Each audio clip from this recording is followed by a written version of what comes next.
Minsan kailangan din nating maglaan ng oras para mamasyal at makapag-relax kasama ang buong pamilya. Hindi man ito madalas, ang bawat pagkakataon ay nagiging mahalagang alaala na habang buhay nating babaunin.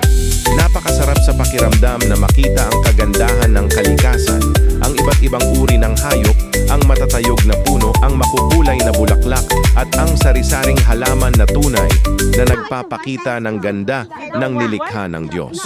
Sa gitna ng abalang buhay, huwag nating kalimutang magpasalamat sa bawat sandaling magkakasama ang pamilya. Dahil ang tunay na yaman ay hindi nasusukat sa material na bagay, kundi sa pagmamahalan, tawanan, at masasayang alaalang nabubuo natin sa isa't isa. Family is God's precious gift. Treasure every moment together.